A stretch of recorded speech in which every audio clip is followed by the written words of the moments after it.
Hi friends, welcome to మేరీ cooking channel. ఈరోజు ఎంతో టేస్టీగా హెల్తీగా అరటికాయ నెత్తళ్ళు ఎగిరండి. టేస్ట్ అయితే చాలా బాగుంటుంది. నెత్తళ్ళు వేయడం వలన అరటికాయ కూర టేస్ట్ చాలా బాగుంటుందండి. ముందుగా నెత్తళ్ళను తీసుకుని తోక లోపల ఉన్నటువంటి నల్లటి పదార్థాలను కూడా తీసివేసి గోరువెచ్చని నీటిలో నానబెట్టి ఉంచాలండి. ఈ విధంగా చేయడం వలన మనకి నీచు వాసన ఉండదు. 3-4 సార్లు అయినా నెత్తళ్ళను బాగా కడుక్కోవాలండి. పైన ఉన్నటువంటి పులుసు అంతా పోయే వరకు బాగా శుభ్రం చేసుకోవాలి, లేదంటే నెత్తళ్ళు నీసు వాసన వస్తాయండి. కనుక బాగా శుభ్రం చేసుకోవాలి. ఇప్పుడు 2 అరటికాయలను తీసుకుని పైన చెక్కును తీసుకుని చిన్న చిన్న ముక్కల కింద కట్ చేసుకోవాలండి. మీడియం సైజు ముక్కలు అయితే కూర బాగుంటుందండి. అరటికాయలో విటమిన్లు, కాల్షియం, మెగ్నీషియం వంటి పోషకాలు ఉంటాయి. అరటికాయ ఎముకల బలోపేతానికి, కీళ్ల నొప్పుల నివారణకు సహాయపడుతుందండి. పచ్చి అరటికాయ కడుపుని శుభ్రపరుస్తుందండి.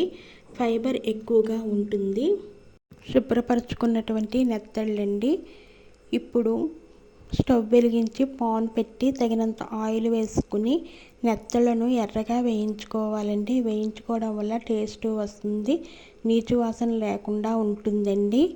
ఇప్పుడు నెత్తళ్ళు వేగిన తర్వాత ఒక ఉల్లిపాయ చిన్నగా కట్ చేసుకుని వేసుకోవాలి. 5-6 పచ్చిమిరపకాయలను కూడా వేసుకుని బాగా వేపి పసుపు వేసుకుని బాగా వేపిన తర్వాత మూత పెట్టి ఉంచడం వల్ల ఉల్లిపాయ మగ్గుతుందండి.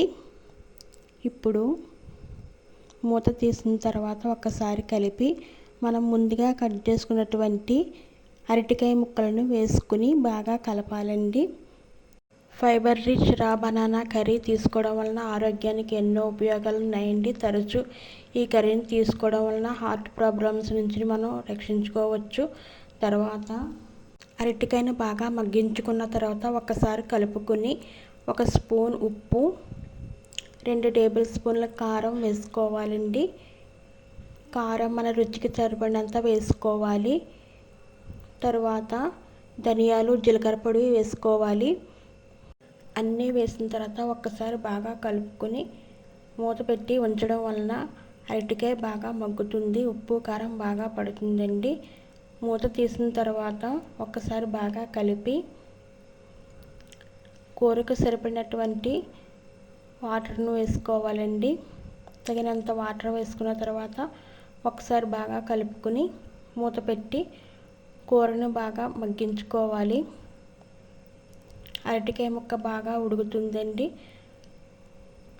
5 నిమిషాలు బాగా ఉడికించుకున్న తర్వాత ఒకసారి కలుపుకొని మరి ఒకసారి మూత పెట్టి ఉంచాలండి. బాగా ఎగిరిన తర్వాత ఎంతో టేస్టీగా అరటికాయ నెత్తళ్ళు ఎగురు రెడీ అవుతుందండి. టేస్ట్ అయితే చాలా బాగుంటుంది. అరటికాయలో ఈ విధంగా నెత్తళ్ళు వేసి చేస్తే కూర చాలా బాగుంటుందండి. దించే ముందు కరివేపాకు, కొత్తిమీర చల్లుకోవాలి.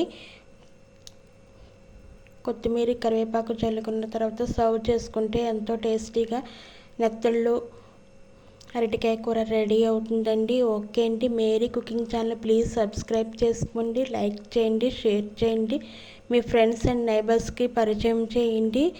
Thank you so much. Bye.